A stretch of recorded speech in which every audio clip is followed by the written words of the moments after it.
An exciting story of redemption, love, passion, and new beginnings. He thought life was made of contracts and obligations, until he lost himself in the eyes of the wrong woman, a forbidden love, a dirty secret, and a betrayal that could cost everything. In the end, not even the waves will be able to hide the truth. Matthew Thompson was 32 years old when he learned that the heart could be dangerous territory. Until then, he believed that life was a matter of planning, discipline, and rational choices.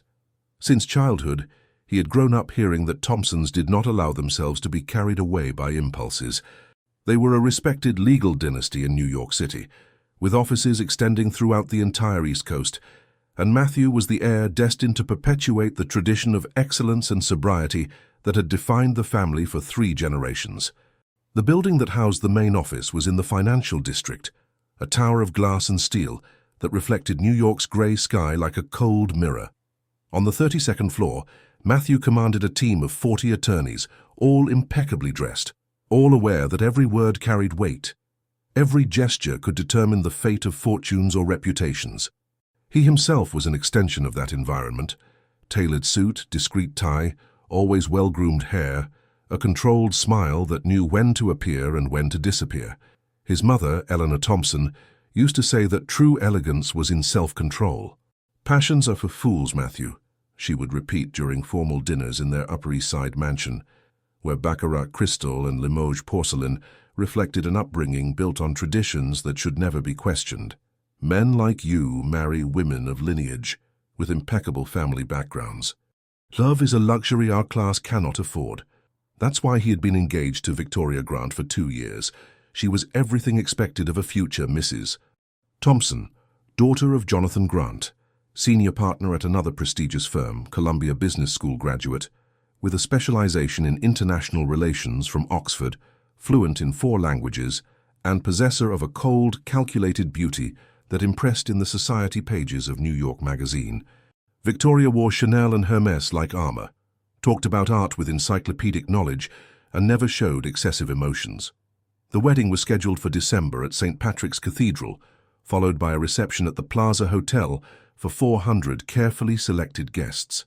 Matthew accepted all this as he would accept a law of physics. He didn't question whether he loved Victoria. Love wasn't a relevant variable in the equation. He respected her, admired her intelligence, and understood that together they would form a solid partnership, capable of expanding the family business and producing children who would perpetuate the Thompson name with dignity. It was a civilized, predictable, and safe arrangement. Until that Tuesday morning, when chance put Emily Cooper in his path. Emily had been working at the firm for 3 years, but Matthew had barely noticed her existence. She was a secretary at the Jersey City branch, responsible for organizing files, serving coffee during meetings, and preparing documentation that came from headquarters. When she came to New York for deliveries or administrative meetings, she moved through the corridors like a discreet shadow, always dressed in simple, dark clothes, hair pulled back in a severe bun, eyes downcast, as if trying to occupy as little space as possible in the world. She came from a background that Matthew had never stopped to consider. The only child of David Cooper, an accountant who had worked for small businesses on the coast for years, until a financial scandal destroyed his reputation and health. David had been accused of embezzling funds from one of his clients, an accusation he denied until his last day of life, but which followed him like a brand of hot iron. He died young at 52, from a heart attack that Emily always knew had been caused by shame and despair. He left his daughter and wife, Nancy, with enormous debts and a tarnished name that closed doors throughout the region. Nancy never recovered from the loss of her husband. Sadness settled in her like a chronic disease, transforming her into a fragile and absent woman who spent her days looking out the window of their simple house in Long Beach, as if waiting for David to return and undo all the tragedy. Emily, at 25, carried on her shoulders the responsibility of supporting her mother, paying for the depression medications that consumed her, and maintaining the appearance of a normal life. The job at Thompson Law was a miracle she didn't question. It paid little, but it paid on time, and no one there asked about her past. Emily strived to be invisible, to give no reason for complaint, to execute her tasks with silent perfection. She knew that men like Matthew Thompson existed in another dimension, a dimension where people had surnames that opened doors, bank accounts that never went into the red, and futures guaranteed by generations of accumulated success. That's why when Matthew saw her that cloudy June morning, walking alone on Sandpiper Beach, it was as if he were seeing her for the first time. The social event at the Grants Beach House had been another obligation inscribed in Matthew's agenda. Victoria had organized a weekend to relax before the end-of-year commitment season, inviting couple friends and some important partners. The house was a 5-suite mansion overlooking the sea, decorated with a discreet luxury that screamed old money. Since his arrival on Friday night, Matthew had felt like an actor playing a well-known role, the attentive fiancé, the successful lawyer, the man satisfied with his choices. But that morning, after another conversation about honeymoon planning and gift registries, something inside him asked for silence. He excused himself, claiming an important call, and left the house, walking aimlessly on the sand still damp from the early morning. The sea was grey, turbulent, with waves breaking into white, nervous foam.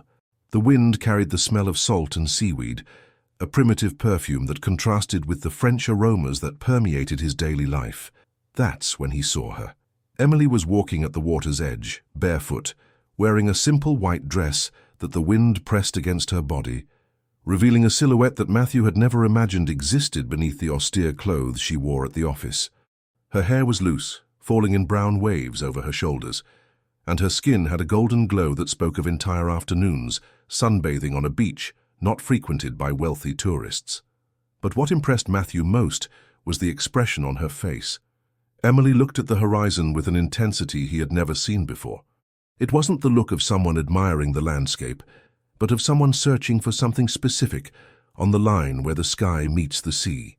There was a deep melancholy in her eyes, a kind of anticipated longing, as if she knew that this moment of peace was temporary and precious. She would stop now and then, breathe deeply, close her eyes and smile at the wind, as if storing in her memory every second of that morning. Matthew stood paralyzed, observing from a distance. There was a naturalness to Emily that contrasted brutally with the artificial world where he lived. She wasn't posing for anyone, wasn't calculating gestures, wasn't thinking about the effect she caused. She simply existed there, connected with the sea and herself in a way that Matthew had never experienced. It was like watching an intimate dance between a woman and the world, a silent communication that he couldn't decipher, but that left him with a strange feeling in his chest. When Emily finally turned and began to walk back, Matthew had an impulse to hide, like a voyeur caught in a private moment. But it was too late. She saw him, and for an instant that seemed eternal. Their eyes met across the distance.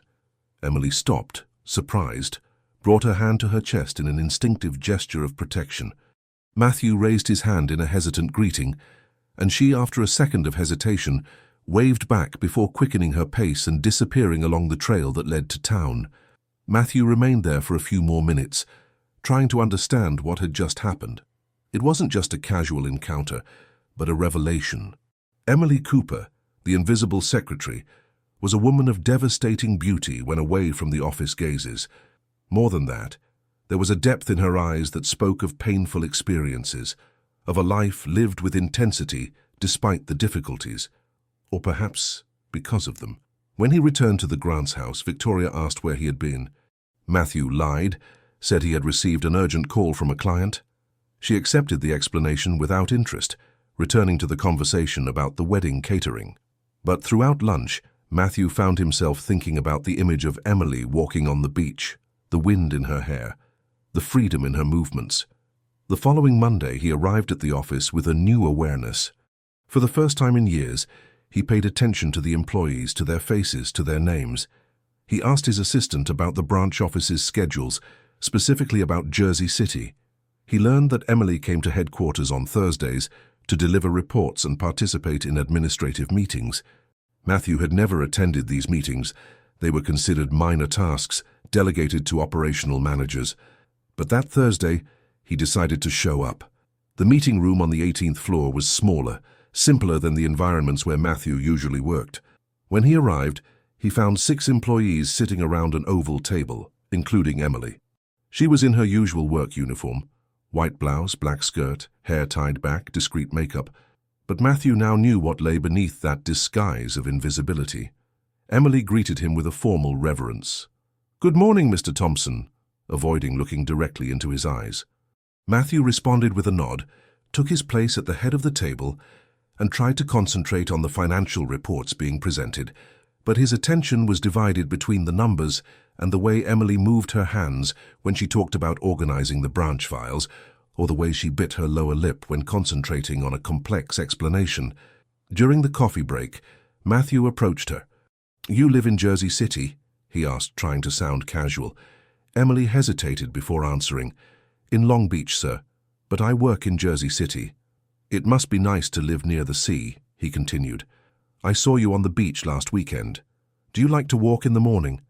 Emily blushed slightly. "Sometimes when I have time." Her voice was low, careful, as if each word was weighed before being spoken.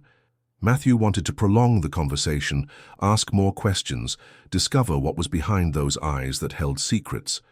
But other employees approached, and Emily used the distraction to move away, returning to her place at the table as if fleeing from something dangerous. In the following days, Matthew found himself inventing excuses to pass by the area where Emily worked when she was at headquarters.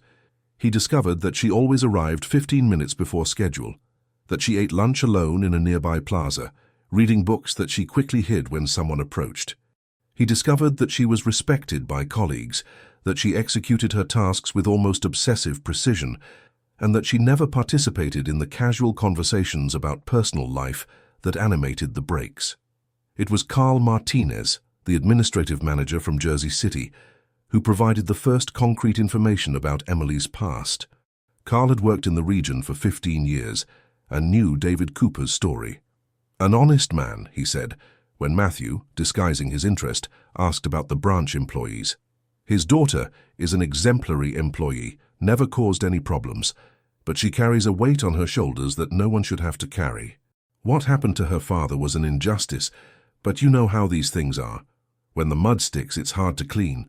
Matthew then learned that David Cooper had been accused of embezzling $200,000 from an import company for which he provided accounting services. The accusation had come from Marcus Williams, a distant cousin of the Thompson family and minority partner in the company. David had always denied the crime, but the evidence was circumstantial and convincing.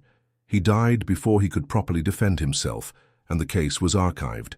Emily, at 22, assumed her father's moral and financial debts, in a kind of silent penance that had accompanied her for 5 years.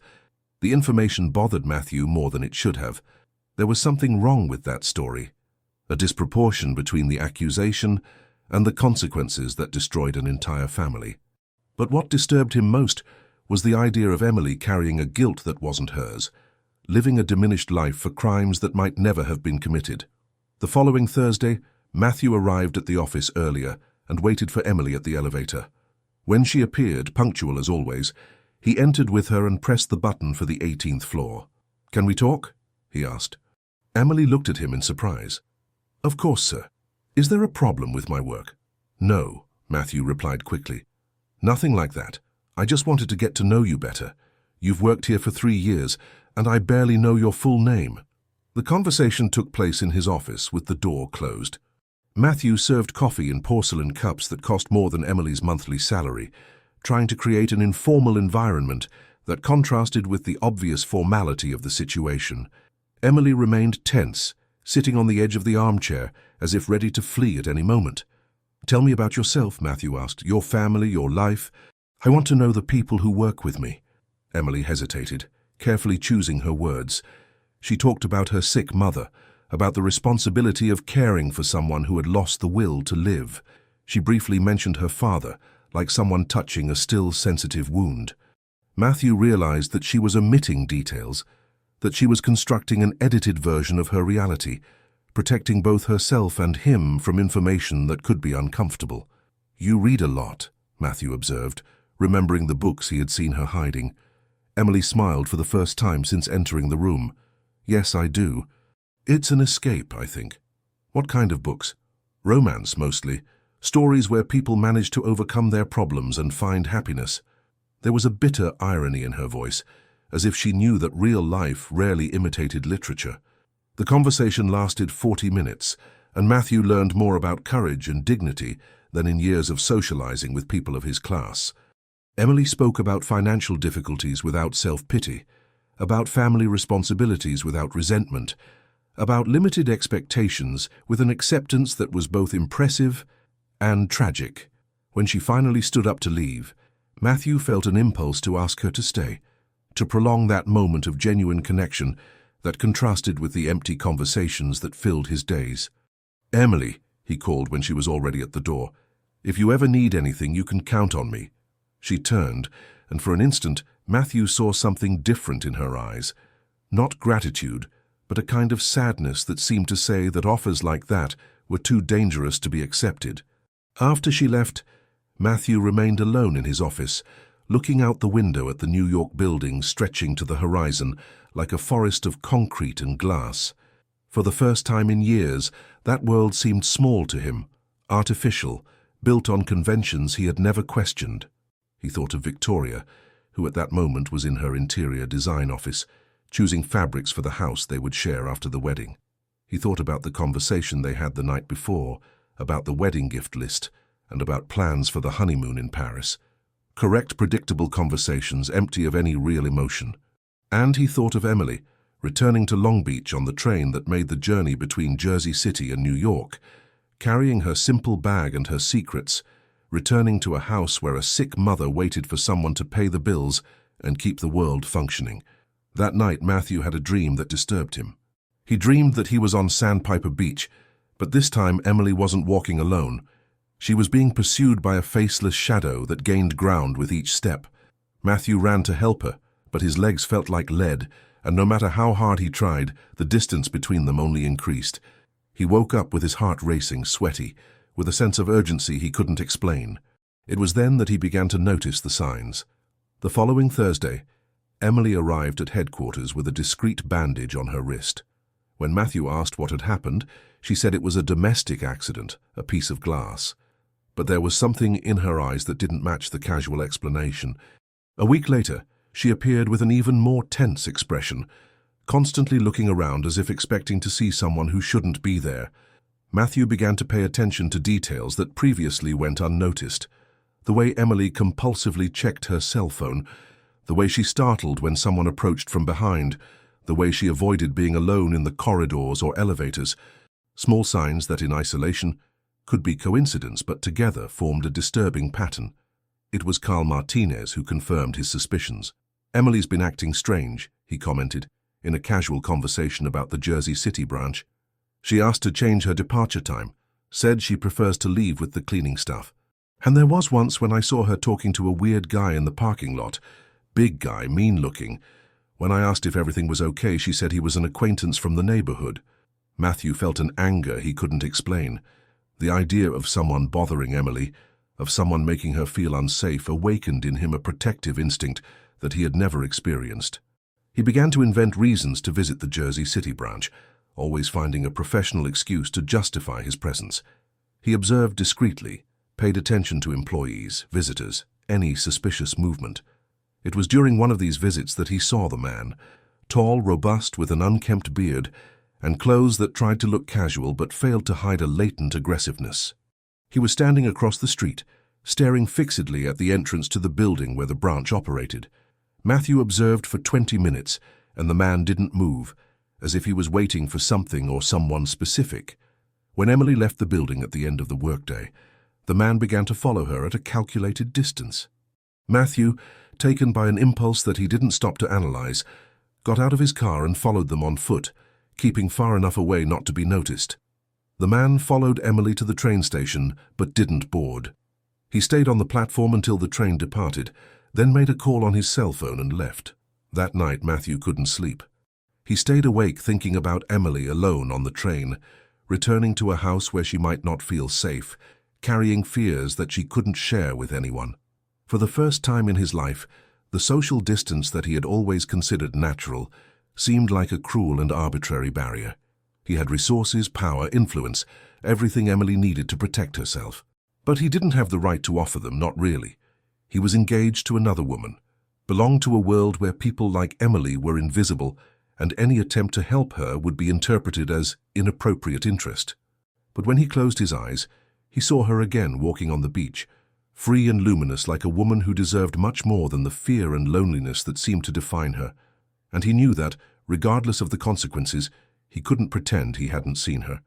Matthew spent the next 3 days in a restlessness he had never experienced. The image of the man following Emily repeated in his mind like a looping film, mixing with memories of her walking on the beach, with the vulnerability she tried to hide behind her professional posture.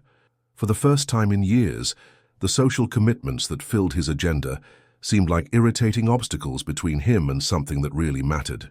On Wednesday, he invented an urgent meeting in Jersey City to justify his presence at the branch. He arrived 2 hours before Emily's usual time and waited in a coffee shop across the street from where he could observe the building entrance. At 7:45 in the morning she appeared, punctual as always, but Matthew noticed something different. Emily was constantly looking back, walking faster than normal, and when a man in a suit greeted her on the sidewalk, she jumped as if she had received an electric shock. Matthew crossed the street and caught up with her at the elevator. "Good morning, Emily. Everything okay?" She smiled, but the smile didn't reach her eyes. "Good morning, Mr. Thompson." "Yes, everything's fine." Her voice came out a tone higher than normal, forced. Matthew waited until they reached her floor before speaking again. "Are you sure? You seem tense."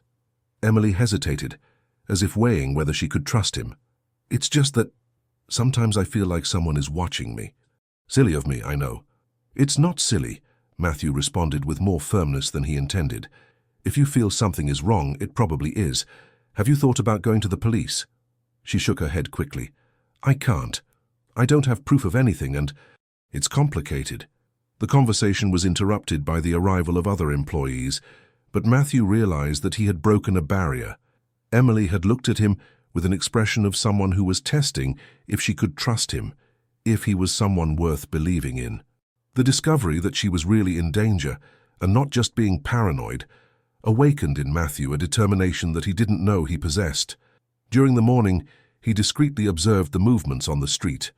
Around 10 o'clock, the same man appeared, positioning himself at a point from where he could see who entered and left the building. Matthew photographed him with his cell phone, and using the firm's resources, managed to identify him through a private investigator that the firm sometimes hired. The name was Roger Davis, 42 years old, criminal record for threat and bodily injury, occasional work as a collector for loan sharks and unscrupulous businessmen. The information confirmed Matthew's worst fears. Emily wasn't imagining things. She was being pursued by someone with a history of violence. But who would have motives to hire such a man? And why? The answer began to take shape when Matthew decided to investigate David Cooper's case more deeply. Using his family's contacts in the judiciary, he gained access to the files of the case that had destroyed Emily's father's life. What he found was a series of irregularities that an experienced lawyer like him immediately identified. The evidence against David was too circumstantial, based mainly on the testimony of Marcus Williams, who claimed to have discovered the irregularity in the accounting books. But Marcus was a distant cousin of the Thompson family, with a degree in business, without enough technical knowledge to detect complex accounting fraud. Moreover, the $200,000 allegedly embezzled were never found in David's accounts, nor was there a convincing explanation of how he would have managed to hide the money. Matthew vaguely remembered Marcus from childhood family gatherings, an ambitious man, always involved in dubious businesses, who flaunted a lifestyle incompatible with his declared income. In recent years, Marcus had prospered in the import business, but there were always rumors about the origin of his initial capital. The suspicion turned into certainty when Matthew discovered that Marcus had become a partner in the company that had accused David just 3 months after the accountant's death. He bought the stake for a value well below market, claiming that the company was devalued by the scandal. It was a classic pattern: create a problem and then profit from the solution. The missing piece of the puzzle came through an unexpected source. Eleanor Thompson, his mother, casually mentioned during a dinner that Marcus was worried about issues from the past that could resurface. "He asked me if you were interested in old cases," she commented while delicately cutting a salmon fillet. "Said that sometimes old files can cause problems for respectable families." Matthew felt a chill down his spine. Marcus wasn't just worried about the past, He was trying to probe if anyone in the Thompson family might reopen the David Cooper case. And if he was worried, it was because there was something to hide. The persecution of Emily wasn't random. It was an attempt to intimidate the only person who might have motivation to seek the truth about her father's death. The following Thursday, Matthew arrived in Jersey City, determined to confront the situation. He waited for Emily to leave for lunch and followed her to the plaza where she usually ate alone. She was sitting on a bench, leafing through a book without really reading it, clearly agitated. Matthew approached and asked permission to sit down. "Emily, I need to talk to you about something serious," he began. "About your father." She immediately stiffened. "My father is dead, Mr. Thompson. There's nothing to talk about." "Yes, there is," Matthew insisted. "I think he was wronged. And I think you're being persecuted because of it." What followed was the most intense conversation Matthew had ever had in his life. Emily resisted at first, claiming that stirring up the past would only bring more problems. But when Matthew told her what he had discovered about Marcus Williams, about the irregularities in the process, about the way his cousin had benefited from the tragedy, something broke inside her. "I always knew my father was innocent," she said with a choked voice, "but I couldn't prove anything. And when I tried to question the lawyer who defended my dad, he told me to forget the matter, that it would be better for everyone." Then the strange phone calls started, someone lurking around our house. My mother was terrified. I stopped investigating. Matthew took her hands in a gesture that surprised them both. "You don't need to be afraid anymore. I'll help you discover the truth." Emily looked at their intertwined hands, then at his face. "Why would you do that?" "You barely know me." "Because it's the right thing to do," Matthew answered. "And because you deserve justice." There was something more in the answer, something that neither of them was ready to verbalize. Their connection that transcended logic, an interest that went far beyond mere compassion. Matthew felt that he was offering more than professional help. He was offering himself, his skills, his resources, in a commitment that contradicted everything he had learned about maintaining emotional distance. Emily felt the change too. For the first time in years, someone believed in her. Someone saw beyond the surface and recognized the value of her struggle. "If you help me," she said softly, "people will talk. They'll say there's something between us." Matthew held her gaze. "And would that be a problem?" The question hung in the air like an undeclared confession. That afternoon, Matthew cancelled all appointments and spent hours with Emily, reviewing every detail of her father's case. She brought documents that she kept in a yellowed folder, papers that she hadn't dared show anyone for 5 years. There were letters that David had written before dying, protesting his innocence, detailing discrepancies he had found in the company's books. There were notes about strange meetings that Marcus had with suspicious clients. There was even a draft letter to the police that David never got to send. "Your father was a meticulous man," Matthew observed, leafing through the documents. "These records are from someone who was building a case, not from someone who was hiding crimes." Emily smiled for the first time in days. "Dad always said that the truth leaves tracks. We just need to be persistent enough to find them." As they worked together, Matthew discovered layers of Emily that he had never imagined. She was smarter than anyone at the office suspected, capable of connecting complex financial information and detecting patterns that had escaped the lawyers who defended her father. She had an impressive memory for details and an analytical ability that could have taken her far if she had had better educational opportunities. More than that, he discovered that she possessed an unshakable moral strength. Even after 5 years carrying the weight of injustice, even living with fear and financial difficulties, Emily had never become bitter or vindictive. She just wanted to clear her father's name and move on. She wasn't seeking financial compensation or personal revenge. She sought the truth for truth's sake, in a purity of intentions that Matthew admired and envied. "Have you ever thought about studying law?" he asked when she finished explaining a theory about how Marcus could have manipulated the accounting records. "You have a knack for it." Emily laughed, but without joy. "With what money, and who would give a job to David Cooper's daughter?" Matthew was about to answer that he would, that he could pay for her studies, that her reputation would change when the truth came out. But he held back. It was too early for such big promises, and he was still engaged to another woman. The day passed too quickly. When they realized it, it was already getting dark and Emily needed to return to Long Beach. Matthew offered to drive her, but she refused, claiming it would be strange. "The people on the train know me. If they see me arriving in a BMW, they'll think the wrong things." Matthew understood but didn't like it. The idea of Emily returning home alone, knowing that Roger Davis could be lurking, left him deeply uneasy. "Promise me you'll be careful," he asked when they said goodbye at the station. "And if anything happens, call me, no matter what time." Emily took the card he offered but hesitated. "Mr. Thompson, Matthew, are you sure you want to get involved in this? It could be dangerous for you too." Matthew gently held her arm. "I'm sure, and you can just call me Matthew." On the train taking her back home, Emily kept Matthew's card at the bottom of her bag, along with her father's documents. For the first time in years, she felt something she had forgotten. Hope. Not just hope of discovering the truth about David, but hope that perhaps her life could be different. Matthew looked at her in a way that no man had ever looked, with respect, admiration, genuine interest. It was dangerous to feed fantasies about a man like him, engaged to a woman from high society. But Emily couldn't help it. Meanwhile, Matthew drove back to New York, thinking about how his life had changed in a few weeks. Victoria was waiting for him for dinner at the Fasano restaurant, where they would discuss the final details of the wedding. He would have to pretend interest in porcelain plates and floral arrangements, when all he wanted was to return to Jersey City and continue investigating David Cooper's case. He would have to hold Victoria's hand and smile for the society photographers when his hand still held the memory of Emily's touch. The dinner was torture. Victoria was particularly animated, talking about the honeymoon in Paris, about the apartments they had visited in Tribeca, about plans to renovate the dining room of the Upper East Side mansion. Matthew responded on autopilot, agreeing with everything while his mind was in Long Beach, imagining Emily arriving home, taking care of her sick mother, perhaps looking out the window to make sure no one was watching her. "Matthew, you're acting strange," Victoria observed when he mechanically agreed with a suggestion about pink curtains for the guest room. "Strange how?" "Distant, inattentive. Is something worrying you at the office?"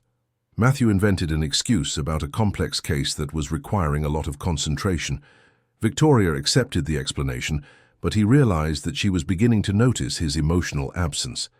The next morning, Matthew received a call that changed everything. It was Emily, and her voice trembled with fear. "Matthew, I need to talk to you. Something happened." "What is it? Are you okay?" "I can't talk on the phone. Can you come to Jersey City today?" The urgency in her voice made Matthew cancel 3 important meetings. "I'm coming." "Where are you?" "At Sandpiper Beach, where you saw me that morning." Matthew made the New York-Jersey City journey in record time, his heart racing with concern. He found Emily sitting on the sand, hugging her knees, looking at the sea with an expression of despair he had never seen. She was pale, with deep circles under her eyes, as if she hadn't slept. "What happened?" Matthew asked, sitting beside her. Emily took time to respond, as if organizing her thoughts. "Last night, when I got home, my mother was terrified. She said a man had been there during the afternoon asking about me. Said he was from the insurance company, that he was investigating my father's case." Matthew felt a tightness in his chest. "Roger Davis?" "I don't know his name. My mother said he was a big man, rude. He asked questions about you." The information hit Matthew like a punch. "About me? What kind of questions?" "If I was working with new lawyers. If anyone from Thompson Law was helping me with personal matters." "He knew your name, Matthew. He knew you were interested in my father's case." Emily turned to him, her eyes shining with contained tears. "They're watching you too. This is my fault." Matthew instinctively hugged her, feeling her tremble against his chest. "It's not your fault. You didn't do anything wrong." But inside, his mind was working furiously. Marcus had discovered that he was investigating the case, and he was willing to intimidate not only Emily, but anyone who got involved. It was a dangerous escalation, confirming that there was much more at stake than just the wounded pride of a guilty man. "Emily, you and your mother can't stay home tonight," Matthew said firmly. "It's not safe. Where will we go? We don't have money for a hotel, and I don't have relatives here." Matthew had already made the decision before he even finished thinking. "You'll stay at my family's beach house. It's in Hampton Bay, isolated, secure. No one will find you there." Emily pulled away from the embrace, looking at him as if he had gone mad. "Matthew, that's impossible. I can't accept that. What will people think? What will your family say?" "I don't care what they'll think," Matthew responded, and realized it was true. "The only thing that matters now is keeping you safe." The rest of the day passed in a whirlwind of practical decisions. Matthew called the caretaker of the Hampton Bay house, instructing him to prepare the property for guests. He accompanied Emily to Long Beach to pick up Nancy and some essential clothes. Emily's mother was a fragile woman in her early 50s who seemed to have aged 20 years in the last 5. When Matthew introduced himself, she looked at him with a mixture of gratitude and distrust, as if she couldn't believe that someone like him could be helping her daughter. The Thompson Beach House in Hampton Bay was an imposing property, with a view of the sea, pool, gardens and security system. For Matthew, it was just one of several family houses, a place where he spent a few weekends a year. For Emily and Nancy, it was like entering a dream. Emily tried to hide the impact that the luxury had on her, but Matthew noticed the way her eyes widened at the designer furniture, the original works of art, the panoramic view of the ocean. "It's temporary," he explained while showing the rooms. "Just until we find out who's behind these threats and resolve the situation." But even as he spoke, Matthew knew that nothing would be temporary. By bringing Emily into his world, he had crossed a line that he could no longer undo. That night, after Nancy went to sleep, Matthew and Emily stayed on the veranda, listening to the sound of the waves. She was tense, clearly uncomfortable with the luxury that surrounded her. "I shouldn't be here," she said. "I don't belong in this world." Matthew turned to her. "And I don't belong in your world either. But maybe that doesn't matter." For the first time, they spoke openly about the attraction growing between them. Emily admitted that she thought about him constantly, but that she knew any relationship would be impossible. Matthew talked about how she had changed his perspective on life, how she had shown that there were things more important than status and social conventions. "You're engaged," Emily reminded, her voice a whisper. "You're getting married in December." "I don't love Victoria," Matthew confessed. "I never did. It was just a convenient arrangement. And now? Now I know what it's like to feel something real for someone." They were very close, and Matthew could smell Emily's soft perfume, see the stars reflected in her eyes. When she didn't pull away, he touched her face delicately, with the reverence of someone touching something precious and fragile. "Emily," he whispered. "We can't," she replied, but didn't move away. "Why not?" "Because when all this is over, you'll go back to your world, and I'll go back to mine, and I won't be able to bear it." Matthew kissed her forehead, her hair, breathing in her presence as if it were air. "What if I don't want to go back?" Emily finally moved away, but her eyes were shining. "You still don't understand what you're risking. Your family, your career, your reputation, all that for a woman like me." "You're not a woman like you," Matthew said firmly. "You're the woman who changed my life." But before they could explore more deeply what they felt, Matthew's phone rang. It was an unknown number. When he answered, he heard a threatening male voice.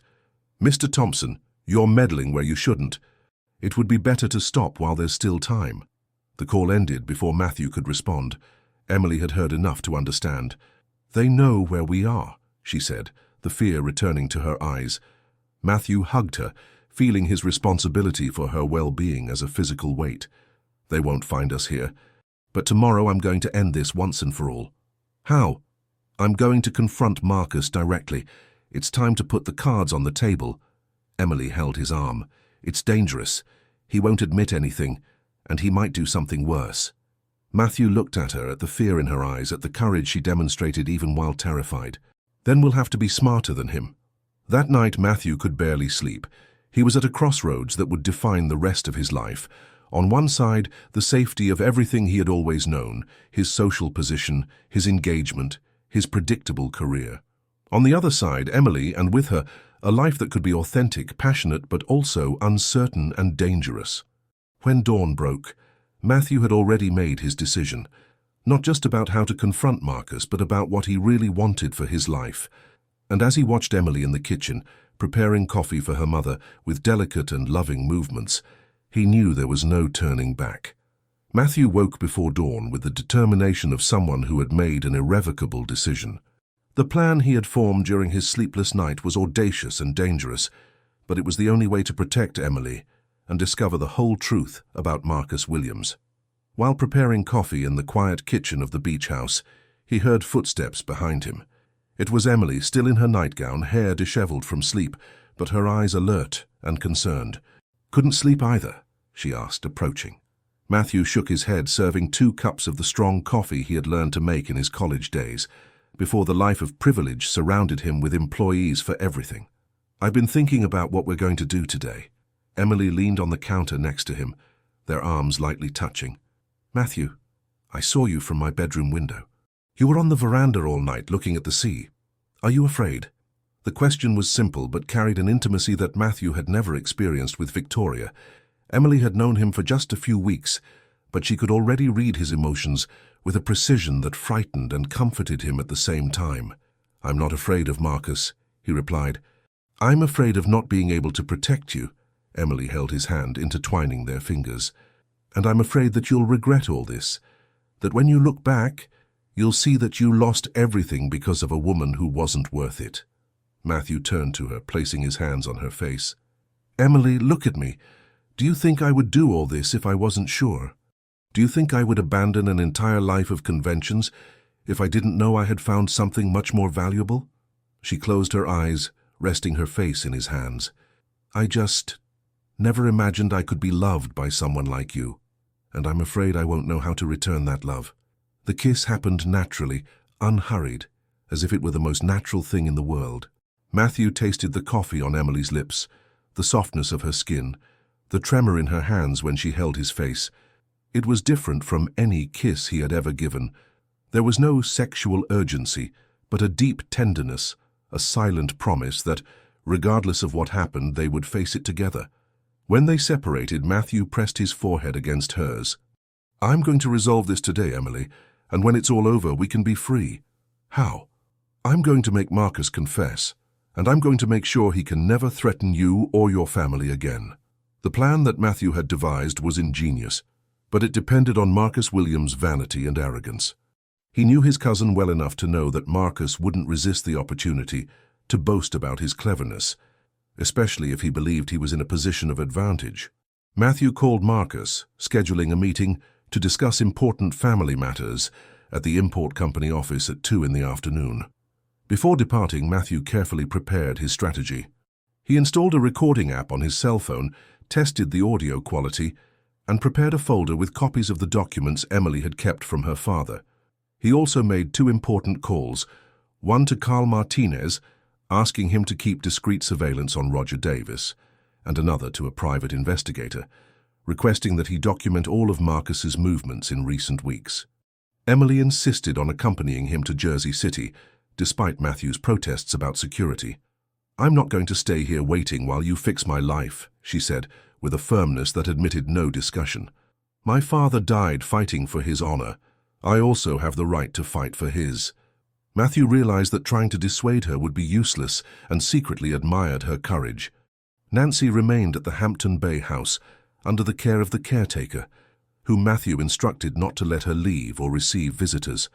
The woman was still fragile, but for the first time in years, seemed to have a spark of hope in her eyes. "Bring my David back to me," she asked Matthew when he said goodbye. "Return my husband's honor." The journey to Jersey City was tense. Matthew drove with concentration, constantly checking the rearview mirrors to make sure they weren't being followed. Emily remained silent, lost in thoughts that he didn't dare disturb. Only when they reached downtown Jersey City did she speak again. "Matthew, what if Marcus doesn't confess? What if he denies everything and even increases the threats?" Matthew parked the car on a busy street, near the building where Marcus's company operated. "Then we go to Plan B." "What Plan B?" "Don't let me get to Plan B," he replied with a smile that didn't reach his eyes.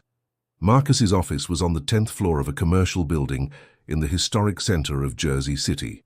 It was smaller and more modest than Thompson Law's facilities, but still demonstrated prosperity. Leather furniture, modern paintings, a partial view of the port that moved millions of dollars every day. Marcus received Matthew with a smile that couldn't completely hide his nervousness. Marcus Williams was 48, tall, and still maintained the good physical shape of his youth, but there was something predatory in his clear eyes and in the way he constantly moved his hands, as if he was always calculating advantages. He wore an expensive but ill-fitted suit and an ostentatious watch that screamed new money. Matthew! What a surprise to get your call, Marcus said, indicating an armchair in front of his desk. It's been years since we've really talked. How's the family? And that marriage to Grant's daughter? Big event, I heard. Matthew sat down calmly, discreetly activating the recording on his cell phone. It's about the wedding that I came to talk, Marcus, and about some issues that may affect the family's reputation. Marcus's expression subtly changed. Issues? What kind of issues? Matthew opened the folder he had brought, spreading documents on the desk. Issues about the David Cooper case. Remember him? The blood drained from Marcus's face. David, yes, of course I remember. Sad case. But that was 5 years ago, Matthew. Why are you interested in that? Because I discovered some irregularities in the process, Matthew said, pretending to examine a document.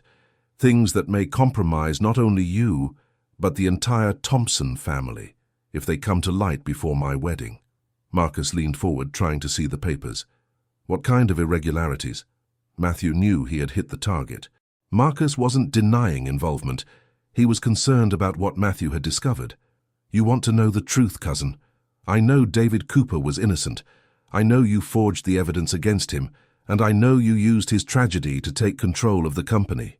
Marcus remained silent for long seconds, evaluating his options. Finally, he leaned back in his chair and smiled, a cold, calculating smile. Even if that were true, Matthew, you have no way to prove anything, and even if you did, it would be your word against mine. Not just my word, Matthew replied. I have documents, I have witnesses, and I have David's daughter who never stopped investigating the case. The mention of Emily made Marcus straighten in his chair. Ah, yes, Emily Cooper. Beautiful girl. Too bad she's been meddling where she shouldn't. The implicit threat made Matthew feel a cold, controlled anger. Was it you who sent Roger Davis to threaten her? Marcus shrugged. I don't send anyone to do anything. But sometimes certain people understand that it's in everyone's interest that some issues remain buried. Matthew realized that he was recording an implicit confession, but he needed more. Marcus, I came here to make a deal. You stop the threats, and I guarantee that the David Cooper case doesn't come to light before my wedding.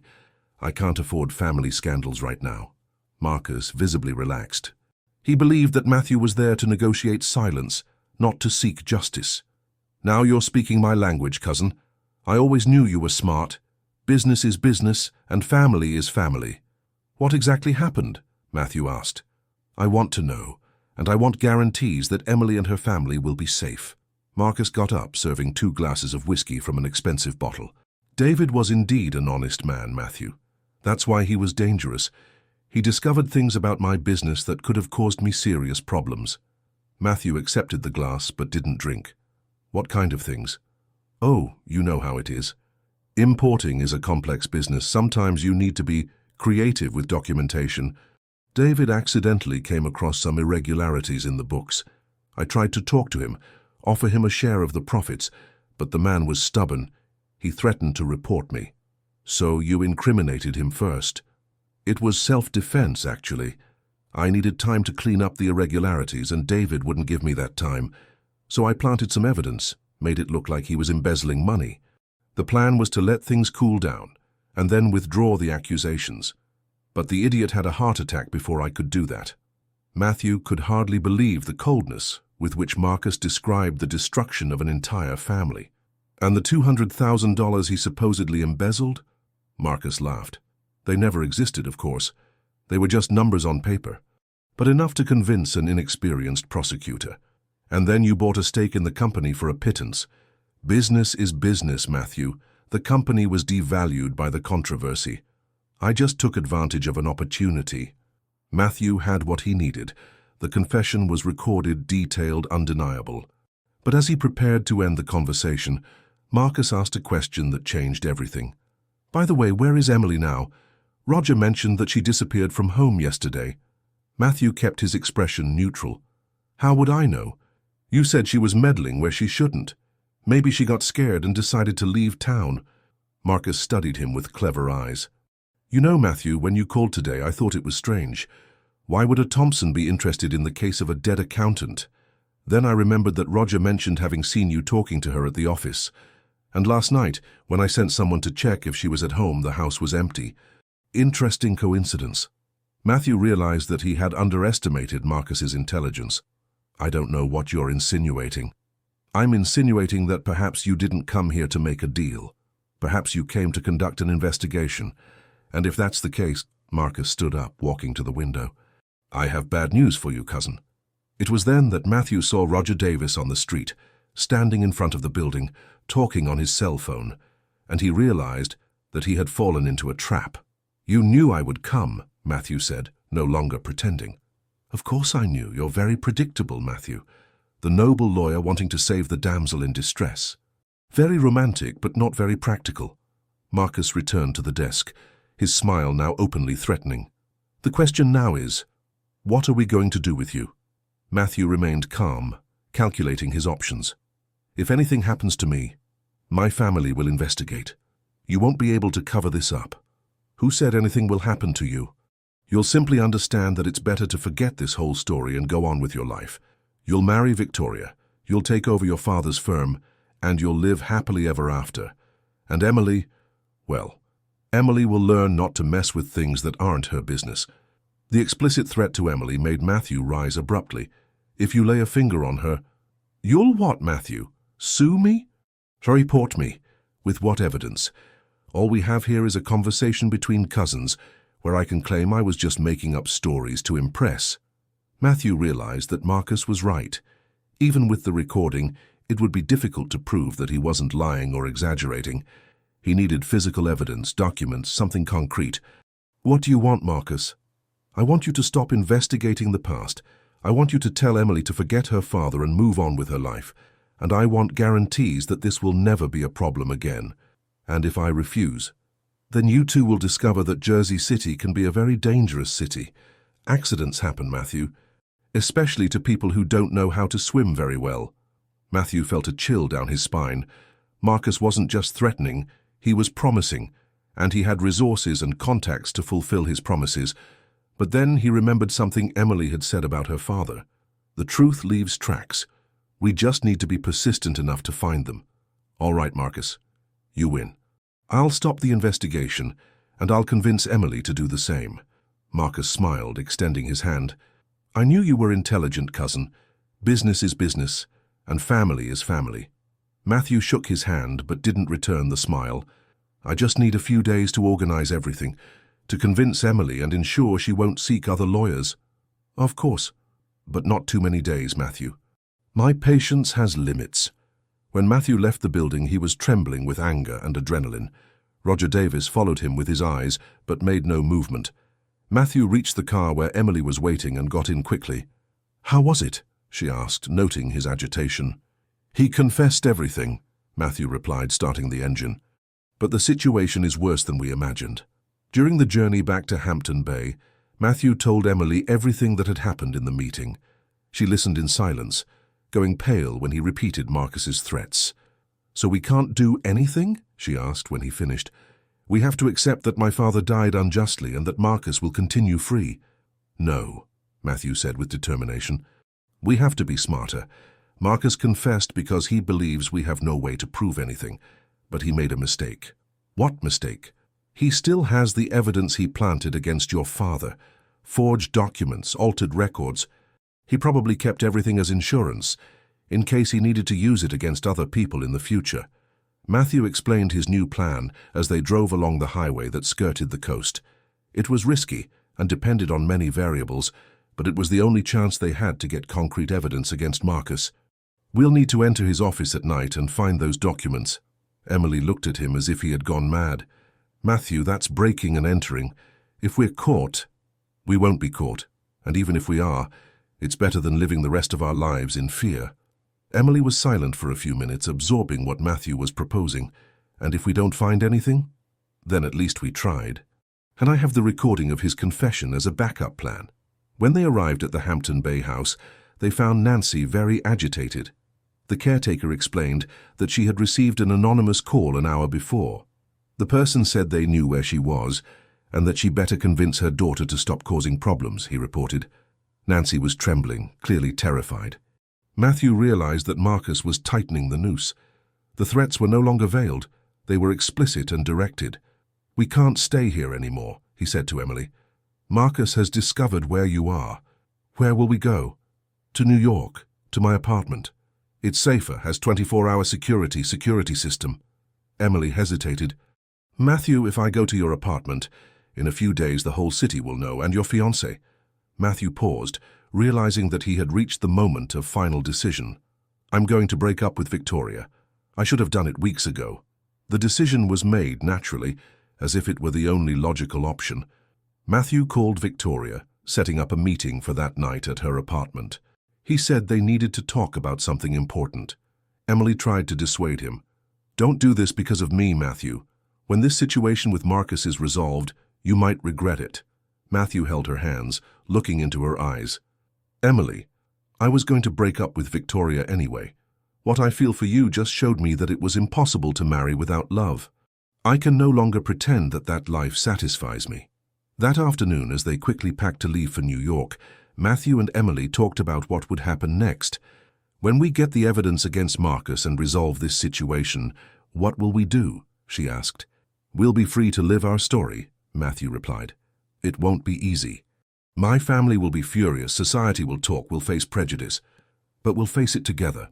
Emily smiled for the first time in days. "My father always said that happiness isn't something we find, it's something we build, and that sometimes we need to tear down walls to build something new." Matthew kissed her hands. "Then we'll tear down all the necessary walls." When they were about to leave for New York, Matthew received a call from Carl Martinez. Roger Davis had disappeared from Jersey City, and there were rumors that Marcus was planning to leave town the next day for a business trip of indefinite duration. Matthew understood the message. Time was running out. If they wanted to act, it would be that night. "Change of plans," he said to Emily. "We're going to get that evidence tonight before Marcus destroys everything." Emily nodded, but Matthew could see the fear in her eyes. "What if it's a trap?" "Then at least we'll find out fighting," Matthew replied. "Like your father would." As the sun set over the Hampton Bay Sea, painting the sky in golden and rosy tones, Matthew and Emily prepared for the night that would define their destinies. Nancy blessed them with tears in her eyes, asking them to bring justice for David. "He's protecting us," she said. "I feel him here with us." Matthew looked at Emily, who held her mother's hand with infinite tenderness, and knew there was no turning back. Whatever the outcome of that night, he had found something worth more than all the security and status in the world. He had found a reason to fight, a reason to be brave, a reason to become the man he truly wanted to be. Night would fall in a few hours, and with it would come the moment to discover if love and justice were powerful enough forces to overcome fear and corruption. Matthew closed his eyes, breathed deeply the salty air of the sea, and prepared for the fight of his life. Matthew's decision to end his engagement before confronting Marcus that night wasn't just a matter of honesty. It was a matter of freedom. He couldn't fight for Emily while still being tied to a commitment that had never been real. At 7 in the evening, he headed to Victoria's apartment in Tribeca, mentally rehearsing words he never thought he'd need to say. Victoria lived in a 2,000-square-foot penthouse overlooking Central Park, decorated by a renowned architect with designer furniture and carefully selected works of art. Everything there spoke of money, status, and a life planned down to the smallest detail. When Matthew arrived, she received him wearing a Dolce & Gabbana cocktail dress and a smile that couldn't completely hide her irritation. "Matthew, good that you're here. I was starting to worry. You've been acting so strange lately," she said, offering him a glass of French wine that cost more than Emily's monthly salary. "Even my mother commented that you seemed distant at events." "I hope it's just stress with the wedding preparations." Matthew accepted the wine but didn't drink. He stood in the room he knew by heart, looking at the paintings that had never moved him, the furniture that had never made him feel at home. "Victoria, we need to talk about the wedding," she approached, concerned. "Some problem with the church, or with the reception?" "I told you to leave everything to me, unnecessary stress." "It's not about the organization," Matthew said, placing the untouched glass on the coffee table. "It's about us." Victoria stopped, and Matthew saw a subtle change in her expression. The intelligent and perceptive woman behind the social mask realized that something fundamental was happening. "What do you mean by about us?" "I mean I can't marry you." The words came out more direct than Matthew had intended, but perhaps it was better that way. Beating around the bush would only prolong the suffering of both. Victoria remained motionless for a long moment, processing what she had heard. Can't, or don't want to. I can't, because it wouldn't be fair to you. And I don't want to because I discovered that I don't love you the way a woman like you deserves to be loved. Victoria moved away, walking to the window that overlooked the park. Matthew could see her mind working, trying to understand what had changed. There's someone else, she said. It wasn't a question. There is. Since when? A few weeks. Victoria turned, and Matthew saw that her eyes were shining, but not with tears, with anger. A few weeks, Matthew? You're ending a 2-year engagement because of something that started a few weeks ago? Matthew knew it sounded cruel, but the truth was the only thing he could offer. I didn't end it because of her. I ended it because she showed me what I was missing. She showed me what it's like to feel something real for someone. Victoria laughed, but it was a bitter laugh. Something real. And what were we, Matthew? An illusion? A farce? The question was fair, and Matthew answered it with the honesty she deserved. We were a mutual convenience. 2 people who fit perfectly into the social role our families expected. But we were never passionate, Victoria. We never looked at each other and felt the world stop. We were never alive with each other. Victoria remained silent for long minutes. When she finally spoke, her voice was controlled, but there was a coldness that Matthew had never heard before. Who is she? Does it matter? It matters to me. Matthew hesitated, knowing that the answer would make everything more complicated. Emily Cooper. She works at the firm. Victoria's expression changed from anger to something close to contempt. An employee. A secretary. My God, Matthew, what a pathetic cliché. Matthew felt anger growing in his chest. She's not a cliché. She's an extraordinary woman, brave, upright. Upright, Victoria repeated with sarcasm. The daughter of the thief accountant. Yes, Matthew, I know who she is. Do you think I wouldn't inform myself about the people who circulate in my fiancé's environment? The revelation that Victoria knew Emily's past surprised Matthew. If you knew. If I knew, why didn't I say anything? Because I didn't think you would be stupid enough to get involved with someone like that. I thought it was just Christian compassion, a charitable impulse that would pass. Matthew stood up, the conversation taking a turn he hadn't expected. Victoria, I didn't come here to argue, I came to be honest. I can't marry you, and you deserve someone who truly loves you. And you think you'll be happy with her. You think our society will accept, that your family will accept. I don't care about that. You will care when you're excluded from the circles you've always frequented. When your career stagnates because no one trusts your judgment anymore. When you discover that passion doesn't pay bills or build empires.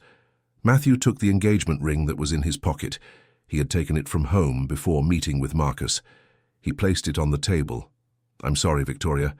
I know this causes problems for you, for your family. Problems, she interrupted, and for the first time her composure broke.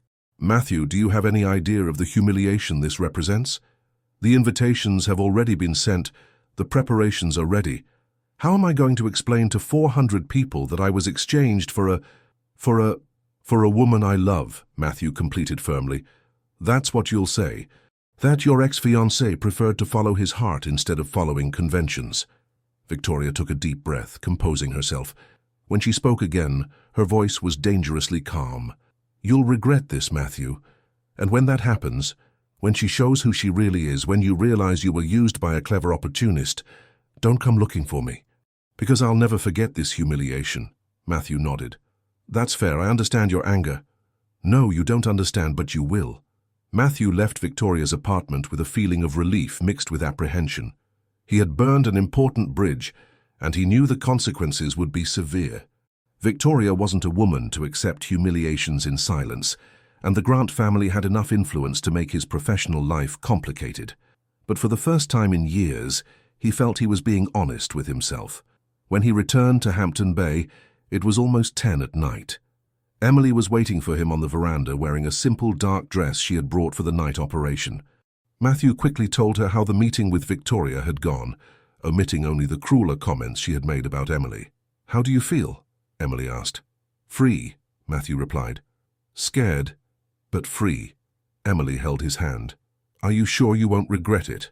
I'm sure I would regret it much more if I didn't do this. Nancy had fallen asleep early, exhausted by the tension of the last few days. Matthew and Emily spent an hour reviewing the plan to break into Marcus's office. Matthew had obtained the building plans through a contact at City Hall, identified the security system, and planned the entry and escape route. Marcus's office was on the 10th floor, but there was a fire escape that gave access to the back of the building. I still think I should go alone, Matthew said for the 10th time. It's too dangerous for you. And I've already said I'm not going to stay here waiting, Emily replied. They're documents about my father. I'll recognize things that you might miss. At 11:30 at night, they left for Jersey City in a car that Matthew had rented using fake documents, a precaution he had learned watching movies, but which proved necessary. The port city was quiet, with only a few bars and restaurants operating downtown. They parked 3 blocks from Marcus's building and walked through the deserted streets, avoiding the security cameras that Matthew had mapped during the day. The building was old, with 80s architecture and limited security. Matthew had discovered that the alarm system was basic and that there was only one night watchman who made rounds every 2 hours. At 12:15, they saw the watchman leave for his external patrol, and Matthew and Emily moved quickly. The entrance through the back was easier than they expected. Matthew forced a 3rd-floor window that gave access to the fire escape, and they climbed to the 10th floor on tiptoe using small flashlights to illuminate the way. Both their hearts beat rapidly, adrenaline mixed with the fear of being discovered. Marcus's office was at the end of the corridor, protected by a glass door with the company name engraved in golden letters. Matthew used techniques he had learned in a property security course years ago, managing to open the lock in less than 5 minutes. When they entered, they were greeted by the heavy silence of an empty environment. "Where do we start?" Emily whispered. Matthew pointed to the file behind Marcus's desk. "There. If he kept compromising documents, they're probably in his personal files." They split up, Matthew investigating the main file while Emily examined the desk drawers and secondary files. For 20 minutes, they found only normal business documents, import contracts, business correspondence, legitimate financial reports.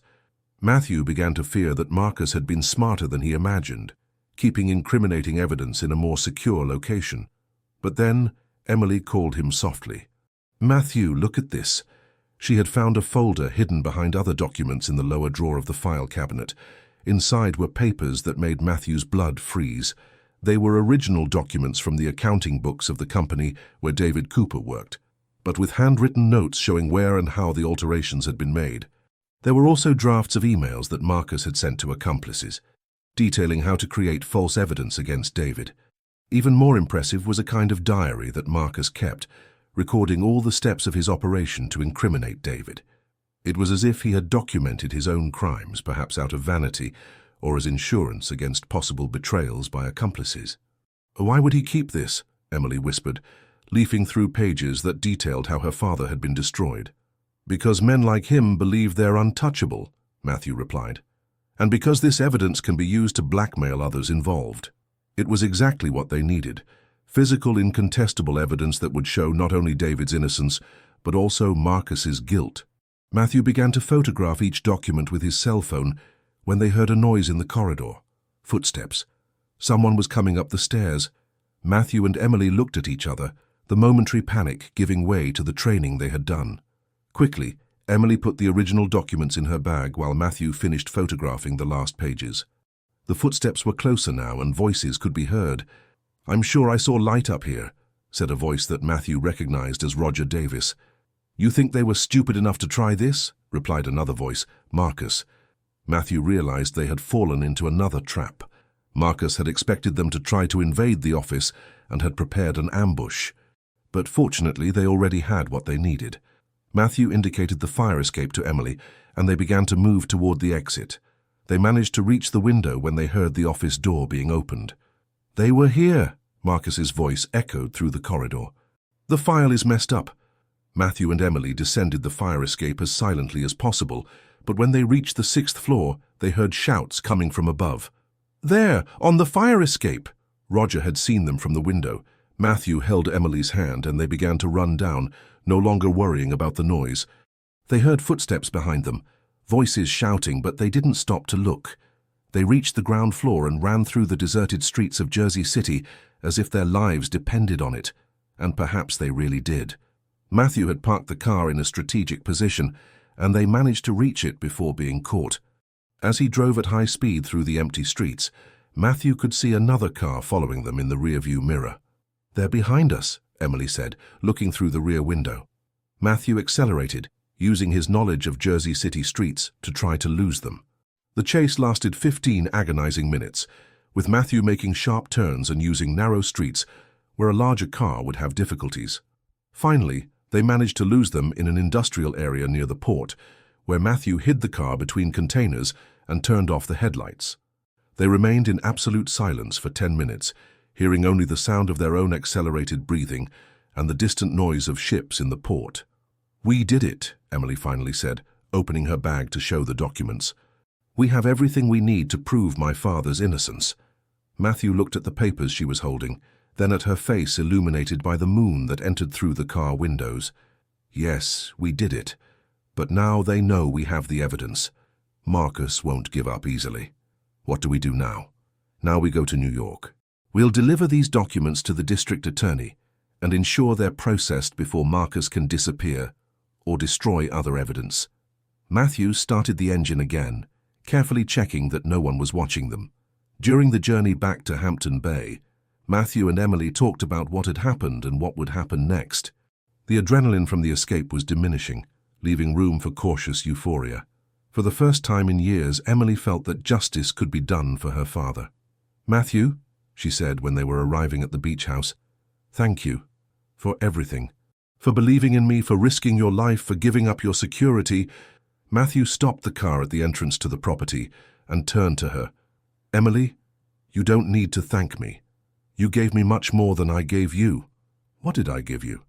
"You gave me a reason to be brave. You showed me there's something more important than social conveniences. You gave me—" He hesitated, looking for the right words. "You gave me the possibility of being the man I always should have been." They kissed there, in the dark car, with the documents proving David's innocence between them, with the sound of the sea in the background and the certainty that, regardless of what happened next, they had fought for the truth and found something precious in the process.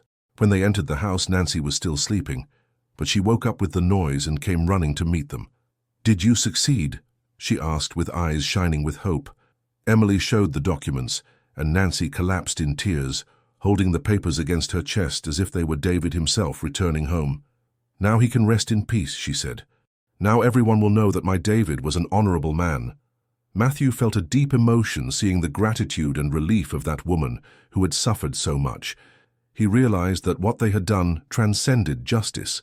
It was about returning dignity to a family that had been unjustly destroyed, but the feeling of victory was interrupted by the ring of Matthew's cell phone. It was an unknown number. When he answered, he heard Marcus's furious voice.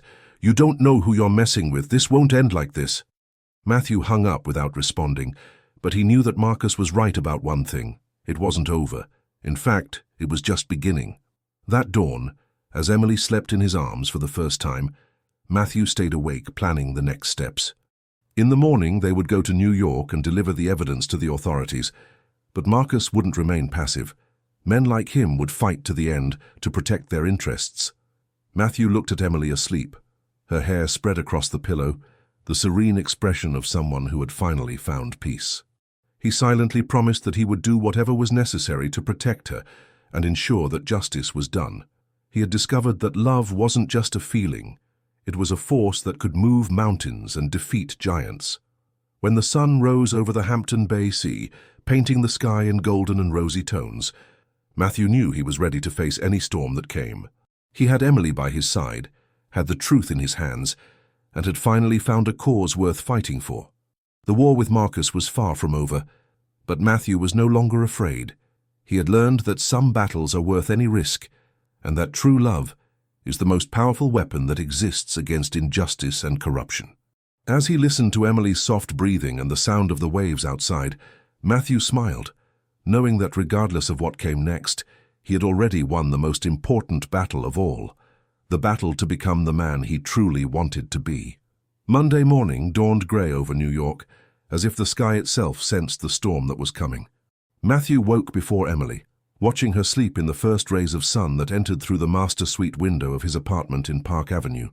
She was nestled against his chest, her hair spread across the silk pillow, an expression of peace that contrasted with the tension of the last few days. Matthew's apartment was a reflection of his previous life, minimalist, elegant, with Italian designer furniture and carefully selected works of art. Everything there breathed sophistication and control, but Emily's presence had transformed the space. Her simple clothes hanging next to his expensive suits, her books on the coffee table, the soft perfume that now permeated the environments, small details that made Matthew realize how completely his life had changed. Nancy had stayed at the Hampton Bay house with the caretaker, whom Matthew had instructed to double the security. The woman was stronger since seeing the evidence of her husband's innocence, but still needed care. "Bring justice for my David," had been her last words before their departure. "And be careful, you are all I have now." Matthew got up carefully not to wake Emily and went to prepare coffee. While the Italian machine did its work, he mentally reviewed the plan for that day. The first stop would be the district attorney's office, where they would deliver the evidence against Marcus. Then they would need to go to the notary to authenticate documents and possibly give a formal deposition. It was the beginning of the process that would return dignity to David Cooper and put Marcus Williams behind bars. The phone rang when Matthew was serving coffee in porcelain cups. It was his secretary, Martha, with the tense voice of someone who had spent the morning dealing with emergencies. "Mr. Thompson, I need to talk to you urgently. Your mother has called 5 times since 7 this morning, and Ms. Grant also called. She said it was about a personal matter that couldn't wait." Matthew felt a tightness in his stomach. The news of his breakup with Victoria had already reached his family. "And my schedule for today? I cancelled all meetings as you asked. But Mr. Thompson, there's something else. Last night the police were here. They said they received an anonymous complaint about possible irregularity in office documents." Matthew's blood froze. Marcus was counter-attacking, using his contacts to create legal problems for him. What kind of irregularity? They wouldn't specify. They just left a warrant for you to appear at the police station this afternoon. And Mr. Thompson, there are strange rumors circulating about you investigating old cases, getting involved with employees. Matthew understood that Marcus had activated his entire network of influences. Having the evidence wasn't enough. Now he would need to fight against a smear campaign and possible fabricated accusations. "Martha, cancel everything indeed. And if anyone else calls asking for information about me, say you don't know anything." When he hung up, Emily was in the kitchen, wearing one of his shirts as a nightgown. She had heard part of the conversation, and her eyes showed concern. "Problems?" Matthew held her hands. "Marcus is trying to intimidate us, but we were expecting that. And if he succeeds, if he finds a way to discredit the evidence?" Matthew kissed her forehead, inhaling the scent of her hair. "He won't succeed. The evidence is too solid. But it might take more time than we imagined." Emily moved away slightly, her face showing a determination that Matthew had learned to recognize. "Matthew, there's still time for you to give up, to go back to your normal life and forget all this." "There is no normal life without you," Matthew replied without hesitation. "And there's no future while men like Marcus continue to destroy innocent families." Emily smiled, but there were tears in her eyes. "I love you," she said simply, "and I'm very afraid of losing you." Matthew hugged her tightly. "You won't lose me. I promise." At 9 in the morning, they headed to the district attorney's office in downtown New York. The imposing building of the prosecutor's office contrasted with the nervousness they both felt. Matthew had scheduled a meeting with Dr. Robert Montgomery, a prosecutor he knew from his college days, and who had a reputation for integrity. Dr. Montgomery received them in his office on the 15th floor, a man of 50 with graying hair and intelligent eyes that seemed to see beyond appearances. He listened attentively as Matthew explained the situation, carefully examining each document that Emily had recovered from Marcus's office. "These are impressive evidence," Dr. Montgomery said after 2 hours of analysis. "The documents seem authentic, and if confirmed, they prove not only David Cooper's innocence, but also a broader corruption scheme." Emily leaned forward. "So can you reopen the case?" "I can start a formal investigation, But I must warn you, this Marcus Williams seems to have important connections. It won't be an easy fight. Matthew also handed over the recording of Marcus's confession. Doctor. Montgomery listened carefully, taking notes. Excellent. With this, we have enough basis to request a search and seizure in his offices and investigate his bank accounts. How long will it take? Emily asked.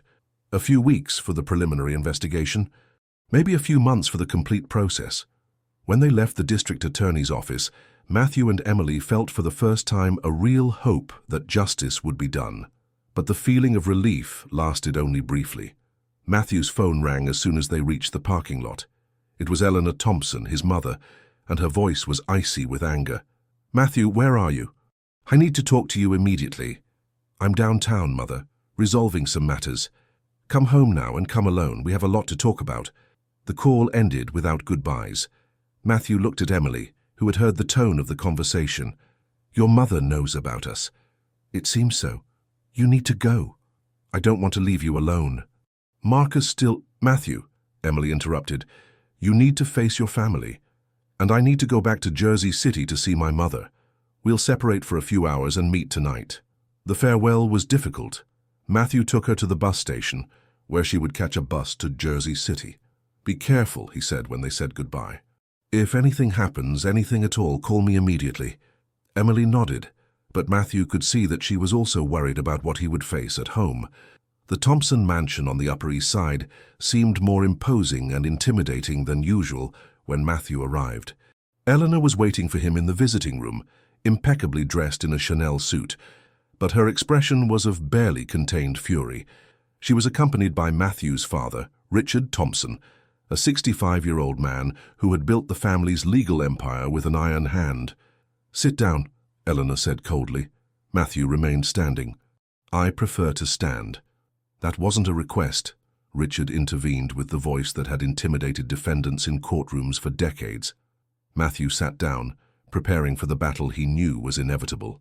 Victoria told us everything, Eleanor began, about your outburst last night, about this person you've gotten involved with. Matthew kept his voice calm. If she told you everything, then you know I made the right decision. Right decision, Richard exploded. You humiliated one of the most respected families in New York. You destroyed an agreement that took years to build. I don't love Victoria, Father. I never did. It would be cruel to marry her. Love, Eleanor said with contempt, is a luxury our family can't afford. We marry for strategy, for alliances, for strengthening the family patrimony. And look how happy you are, Matthew replied, knowing he was crossing a dangerous line. The silence that followed was loaded with tension. Richard and Eleanor had married for convenience 40 years ago, and everyone knew they merely coexisted, maintaining social appearances without ever having shared true love. Who is she? Richard finally asked. Emily Cooper. She works at the firm. The thief's daughter, Eleanor said with disgust. My God, Matthew, you could at least have chosen an expensive prostitute. It would be less shameful. Matthew rose abruptly. I won't allow you to speak about her like that. David Cooper was innocent, and I have proof of that. Proof? Richard frowned. What proof? Matthew realized he had said too much, but he couldn't go back. He told them about the investigation, about Marcus, about the evidence he had delivered to the district attorney. When he finished, Richard was pale. Do you have any idea what you've done? Marcus Williams is our relative. He's a partner in important companies.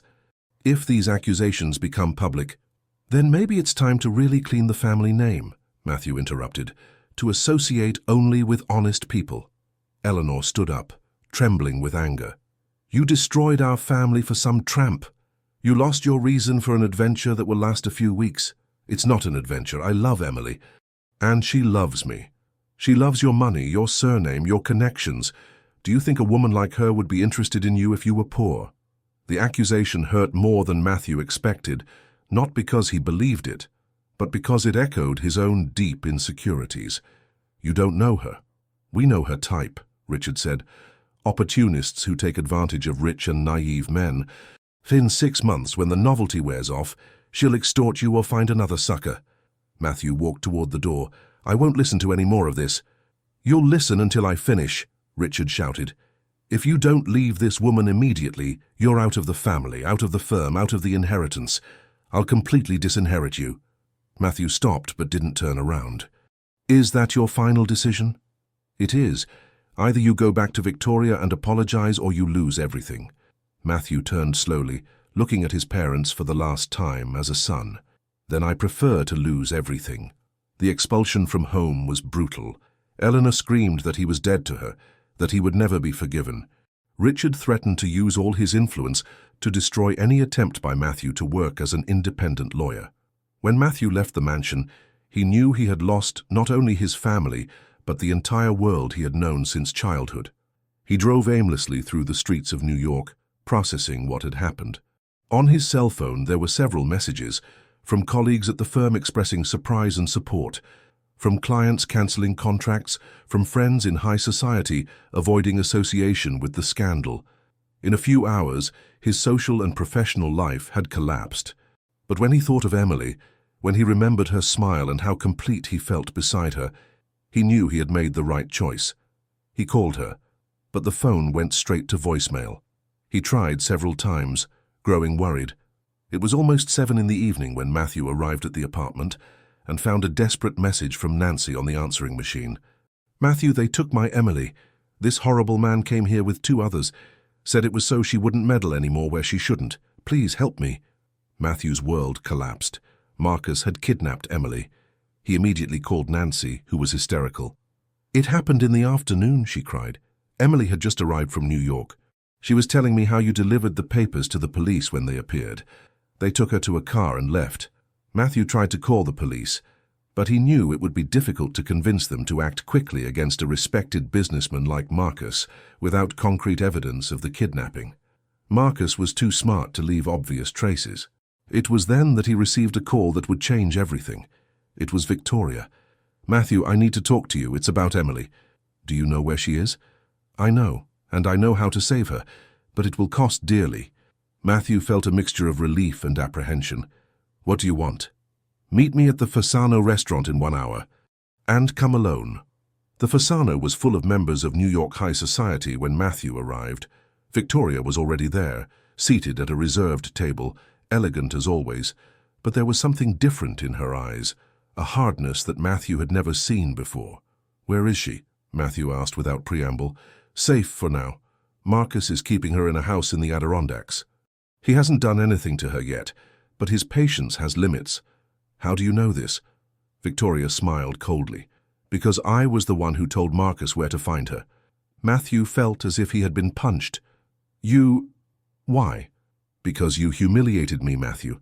Because you discarded me as if I were nothing after 2 years of relationship. Because you chose a nobody instead of me." Matthew leaned over the table, his voice low and dangerous. "If anything happens to her..." "Nothing will happen, if you're reasonable. Marcus just wants you to stop this ridiculous investigation, to hand over any copies of the documents you stole, and for you to go home and forget this woman exists. And if I refuse, then Emily will discover how Marcus treats people who bother him, and you'll spend the rest of your life knowing you could have saved her." Matthew closed his fists, fighting against the impulse to do something he would regret forever. "There's another option," Victoria continued. "You come back to me. We get married as planned. You stop this investigation and go back to being the man you always were. In exchange, Emily is freed and can continue her mediocre life far away from you." Matthew looked at the woman who had been his fiancée for 2 years and realized he had never really known her. Behind the elegance and sophistication, there was a cruelty that terrified him. "You really believe I could love you after this? You don't need to love me. Just respect me and give me the life I deserve." Matthew stood up. "Never." Victoria remained calm. "Then she'll die, and it will be your fault.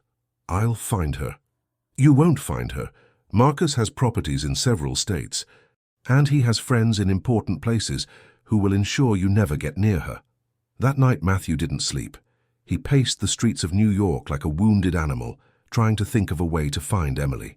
He contacted private investigators, offered rewards, used all the resources he still had. But Marcus had completely disappeared, and Emily with him. It was when his cell phone rang at 3 in the morning. It was an unknown number. When he answered, he heard Emily's weak and frightened voice. "Matthew?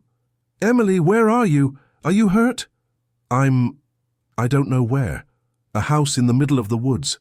Matthew, they said they'll release me if you stop the investigation, and the call was cut off. Matthew tried to call back, but the number didn't exist. At least he knew she was alive, but he also knew that Marcus wouldn't keep her that way for long if he continued resisting. Matthew looked at the city stretching before him, millions of lights blinking in the darkness like fallen stars. Somewhere out there, the woman he loved was suffering because of his choices. And he had less than 24 hours to find a way to save her before Marcus lost patience. For the first time since meeting Emily, Matthew seriously considered giving up, handing over the documents, stopping the investigation, letting Marcus escape unpunished. Maybe it was the price to pay for love, maybe some battles couldn't be won. But then he remembered David Cooper's words, written in a letter he had found among Emily's documents. The truth is like water. It always finds a way to come to the surface, and when it does, it will wash away all the dirt and leave only what is pure. Matthew closed his eyes, took a deep breath, and knew he couldn't give up. Not on Emily, not on justice for David, not on the chance to be the man he truly wanted to be. If Marcus wanted a war, he would have a war. But this time, Matthew wouldn't fight just with evidence and legal processes. This time, he would fight with everything he had. Matthew didn't sleep that night. Sitting on the balcony of his apartment, watching New York awaken under a leaden sky, his mind worked feverishly to find a way to locate Emily.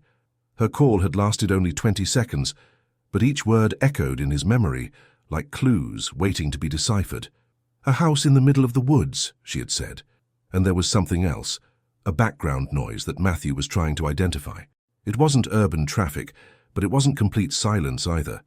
There was a rhythmic, constant sound that seemed familiar to him, but that he couldn't place in his memory.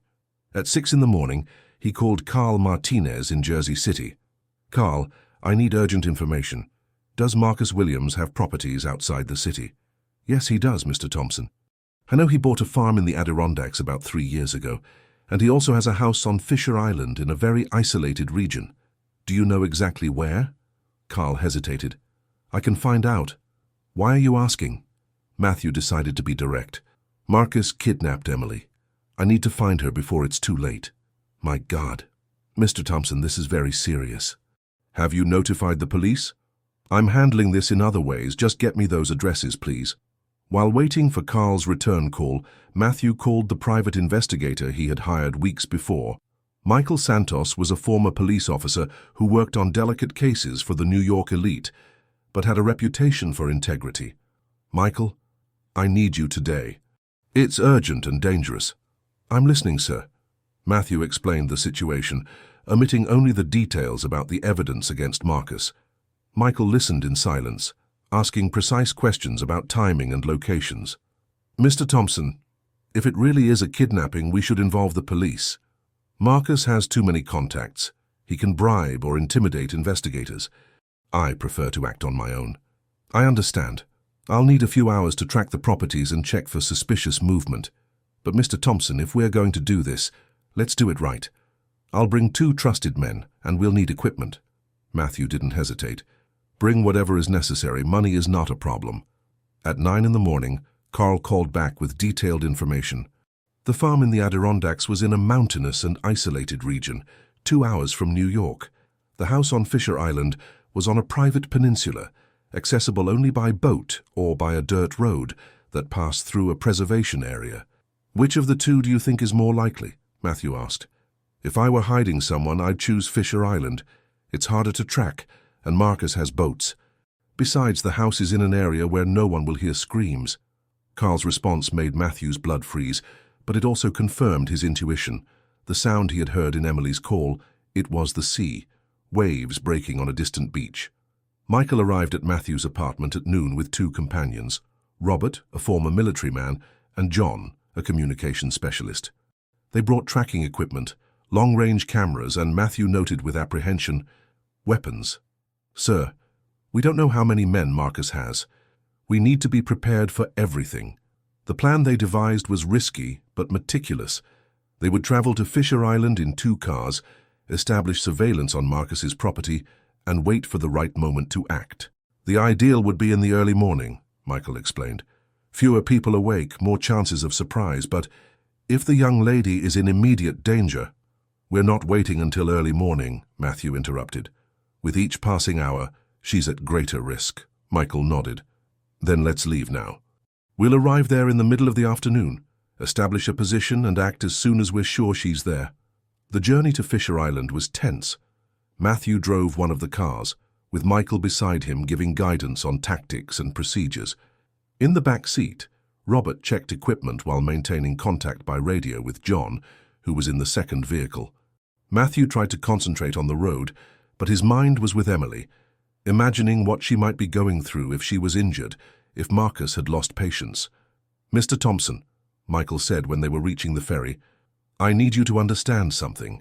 If this operation goes wrong, if Marcus has more men than we expect, there could be a confrontation. Are you prepared for that?" Matthew looked at the sea stretching ahead, remembering Emily walking on the beach that morning that had changed his life. "I'm prepared for anything." On Fisher Island, they located Marcus's property using the coordinates Carl had provided.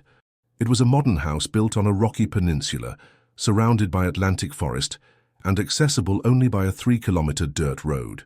Michael used long-range binoculars to study the area for 2 hours before confirming the presence of at least 3 men providing security. "Someone's there," he said, "and by the movement, it seems they're protecting something important." John had intercepted radio communications coming from the property, fragments of conversations that confirmed the presence of merchandise that needed to be kept safe. Matthew knew the merchandise was Emily.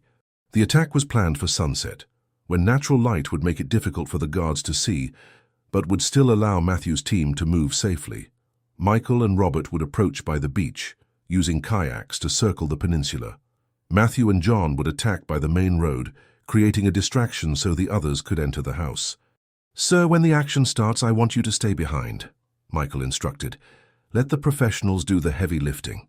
"No," Matthew replied firmly. "I'm going into the house with you.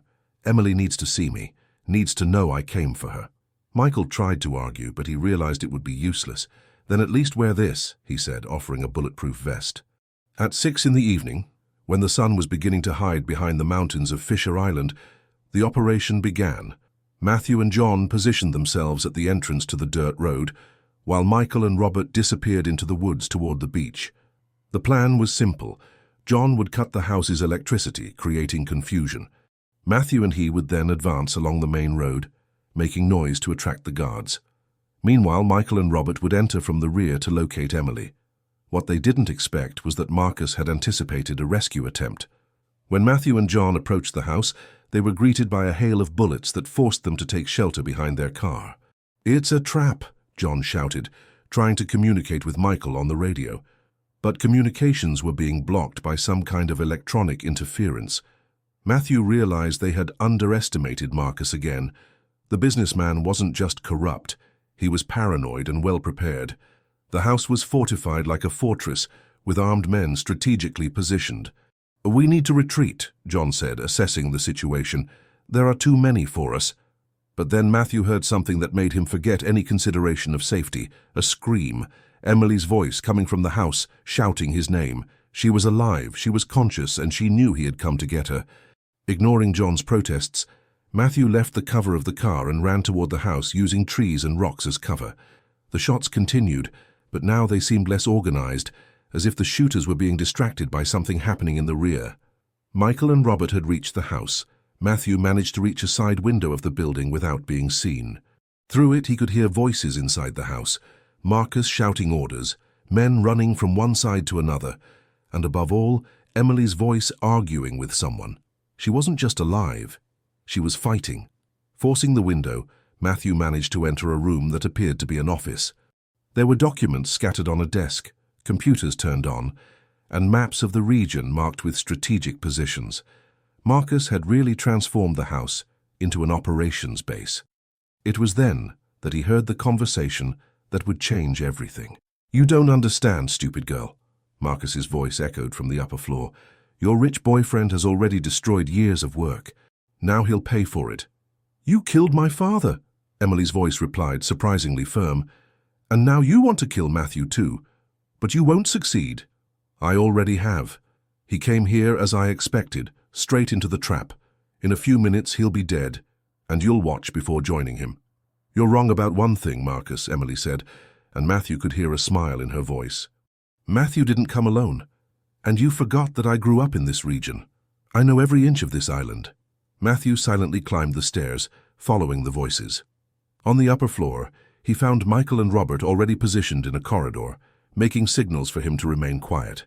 The door to the room where Emily was being held was ajar, and through it they could see Marcus holding a gun pointed at her. But Emily wasn't tied up or defenseless, as Matthew had imagined. She was standing, firm, facing Marcus without fear, and there was something in her posture that suggested she was in control of the situation in a way he didn't understand. "Do you want to know how I discovered you killed my father?" Emily asked Marcus. "It wasn't just the documents you kept as a trophy, it was this." She showed a small recorder she was holding in her hand. "I recorded our conversation yesterday, all of it, including the part where you confessed to having forged evidence and caused his death." Matthew realized that Emily had been smarter than all of them. During the kidnapping, she had managed to get Marcus to confess again, and this time she had recorded everything. Marcus realized it too, because his voice became even more threatening. "Give me that recording now, or you die right here." "No," Emily said simply, "because you'll die long before me." It was then that Matthew understood. The shots that had stopped, the sudden silence that had settled in the house. Emily had done more than record a confession. She had alerted the authorities. The sound of sirens in the distance confirmed his suspicion. The police were arriving on the island. Marcus heard the sirens too, and his face contorted with rage. "You smart bitch, how did you—" "Cell phone," Emily said, showing a device that Matthew didn't know she possessed. "You and your men are very incompetent. You didn't find the phone I hid in my boot. I spent the last 6 hours sending our location and recordings to the district attorney." The revelation left Marcus desperate. He pointed the gun directly at Emily's head. "Then you'll die along with your father." But before he could pull the trigger, Matthew burst into the room.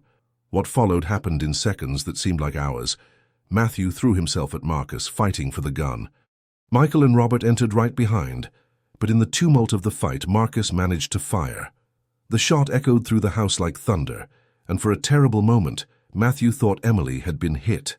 But when the silence returned, it was Marcus who was on the floor, holding his bloody shoulder. The gun had fired during the struggle, wounding him in his own arm. Matthew was on top of him, breathing heavily, now holding the gun pointed at the head of the man who had destroyed so many lives. "Matthew, no," Emily said softly, touching his arm. "He's not worth it. Let justice take care of him." Matthew looked into Marcus's eyes full of hatred and despair, and realized Emily was right. Killing Marcus wouldn't bring David back to life, wouldn't fix the harm he had done. It would only make Matthew a murderer. When the police arrived, they found Marcus wounded and in custody, surrounded by evidence of his crimes scattered throughout the house. Emily handed over the recordings she had made, including detailed confessions about the character assassination of David Cooper and about other financial crimes that Marcus had committed over the years. Dr. Robert Montgomery, the district attorney prosecutor, arrived on Fisher Island the following morning to coordinate the investigation. "Ms. Cooper," he said to Emily, "you've given us enough evidence to keep Marcus Williams in prison for the rest of his life and to definitively clear your father's name." Matthew, who had spent the night at the local hospital being treated for minor injuries from the fight, watched Emily talking to the authorities and marveled at her strength. She had faced Marcus alone, had been braver and smarter than any of them had imagined. She wasn't just the woman he loved, she was his partner, his equal in courage and determination. When they were finally able to leave Fisher Island 3 days later, Matthew and Emily returned to Jersey City to pick up Nancy. The woman had followed the whole situation through the news, and when she saw her daughter safe and sound, she collapsed in tears of relief and pride. "My David can rest in peace now," she said, hugging Emily and Matthew together. "You brought justice to our family." But there was more. Dr. Montgomery had discovered that Marcus had stolen much more than just David's reputation. He had embezzled money from various companies over the years, and part of that money would be returned to the victims' families. "It won't make anyone rich," the prosecutor explained, "but it will be enough for you to have a comfortable life and for Emily to study if she wants." Nancy cried again, this time with gratitude. For the first time in 5 years, She wouldn't have to worry about money for medicine or basic bills. In the weeks that followed, Matthew's life changed completely. He was formally disinherited by the Thompson family, as promised. He lost his position at the firm and his bank account was blocked by his parents. But he discovered he had his own resources that he had accumulated over the years. And more importantly, he had skills that would allow him to rebuild a career. With the help of progressive lawyers who admired his courage, Matthew opened a small office specializing in defending people wronged by the system. It wasn't as luxurious as the Thompson firm, but it was always full of clients who really needed help. Emily, in turn, decided to study law, as Matthew had suggested. With the money recovered from Marcus's crimes and a scholarship she earned on her own merit, she enrolled in a state university. "I want to help other families like ours," she told Matthew. "I want to ensure that no David Cooper ever dies again without the truth being known." Nancy moved to New York to be close to her daughter, settling into a modest but comfortable apartment in Brooklyn Heights. For the first time in years, she began to smile regularly, and Matthew noticed that the chronic sadness that had defined her had given way to a serenity that spoke of a mission accomplished. Marcus Williams's trial was an event that mobilized the New York press. He was sentenced to 15 years in prison for fraud, corruption, and conspiracy. During the trial, he tried to implicate other members of the Thompson family in his crimes, but the evidence didn't support his accusations. Matthew watched the sentencing beside Emily, holding her hand, knowing that finally justice had been done. Victoria, surprisingly, was never prosecuted for her role in the kidnapping. She claimed to have been manipulated by Marcus and got a good lawyer who negotiated her freedom in exchange for testimony against him. She married a businessman from Washington, D.C. 6 months later, in a discreet ceremony that wasn't reported in the social press. Richard and Eleanor Thompson never spoke to Matthew again. Occasionally he saw them at social events that he still attended for professional reasons, but they completely ignored him. Matthew discovered that he didn't feel pain for this loss, just a distant sadness for parents who had chosen pride over love. 1 year after the kidnapping, Matthew and Emily got married in a simple ceremony on Sandpiper Beach, where they had seen each other for the first time. Nancy was the matron of honor, Dr. Robert Montgomery was the best man, and Carl Martinez was the one who officially presented them as husband and wife. There was no list of expensive gifts or guests from high society, just people who really mattered to them. For their honeymoon, they traveled to Portugal, visiting the small northern towns that David Cooper had always dreamed of knowing. Emily carried a photo of her father, and in each place they visited, she told him about the landscape, about the food, about the people. "So he can travel with us," she explained to Matthew, who understood perfectly. When they returned to the United States, they settled in a house in Park Slope, with enough garden for Nancy to cultivate the flowers she had always loved. It was very different from the mansion where Matthew had grown up, or the luxury apartment where he had lived as a bachelor, but it was a real home, a place where love and authenticity mattered more than status and appearances. 2 years after the wedding, Emily graduated in law with honors, being the class valedictorian. Her graduation speech was about the importance of using legal knowledge to defend the most vulnerable, and there wasn't a dry eye in the audience when she dedicated the diploma to her father. Matthew was in the front row, bursting with pride, knowing that David would be equally proud of the extraordinary woman his daughter had become. Emily opened her own office specializing in human rights, primarily serving low-income families who had been victims of injustice. Matthew helped her whenever he could, and together they formed a professional partnership as solid as their marriage. They discovered that they fought better side by side, complementing each other's skills. On a winter night, 3 years after their first meeting on the beach, Matthew and Emily were walking again on the sand of Sandpiper Beach.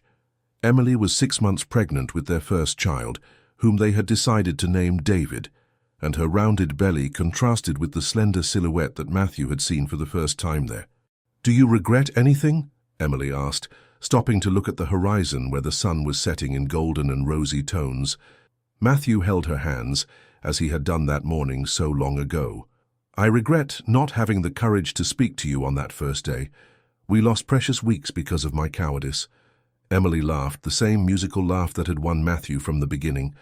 "We didn't lose anything. Everything happened at the right time. My father always said that the best loves are those that have to fight to exist, because they are tested before they bloom." Matthew kissed her forehead, breathing in the scent of her hair that he now knew by heart. "And what would your father say about me?" Matthew asked. "He would say that you are exactly the type of man he wanted for me. Someone who fights for justice, who protects the people he loves, who isn't afraid to do what's right even when it's difficult." Emily placed Matthew's hand on her belly, where their son was moving gently. "He would say that you are a man of honor." As they walked back to the car, Matthew thought about how his life had completely changed. He had lost a family that had never truly loved him, but had gained a family that loved him for who he really was. He had lost money and status, but gained purpose and authenticity. He had lost society's approval, but gained his own approval. Most importantly, he had found a woman who made him want to be a better version of himself every day. Emily didn't love him despite his flaws. She loved him with them, challenging him to grow, supporting him when he stumbled, celebrating him when he got it right. 6 months later, David Cooper Thompson was born on a spring morning with the same intelligent eyes as his mother and the same determination that had characterized his grandfather.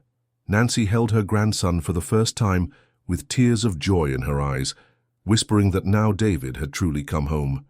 Matthew looked at his wife nursing their son, at Nancy humming a lullaby that David had invented for Emily as a child, and knew that he had found everything he had always sought without knowing.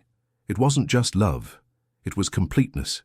It was the feeling of being exactly where he should be, with exactly the right people, doing exactly the work that mattered. At night, when Emily and the baby were sleeping, Matthew would sit on the porch of their simple house in Park Slope and look at the stars over New York. Sometimes he thought about the colleagues who still worked at Thompson Law, the empty social events he no longer attended, the life of privilege he had abandoned, and then he would smile because he knew he had made the right choice. He had discovered that true love wasn't just a feeling, it was a decision. The decision to put another person above your own conveniences, to fight for something greater than self-interest, to build something beautiful and lasting, even when the whole world seemed to conspire against you. 5 years after their first meeting on the beach, Matthew Thompson, who now signed just Matthew Cooper, having adopted his wife's surname, was a lawyer respected by colleagues, feared by white-collar criminals, and loved by a family he had chosen and built. He wasn't rich, didn't frequent high society, didn't drive luxury cars, but every morning he woke up next to the woman he loved, had coffee with the son who looked at him as if he were a hero, and left for a job that really mattered. And every night he came home, knowing that he had lived another day as the man he truly wanted to be. It was more than enough. It was everything. It was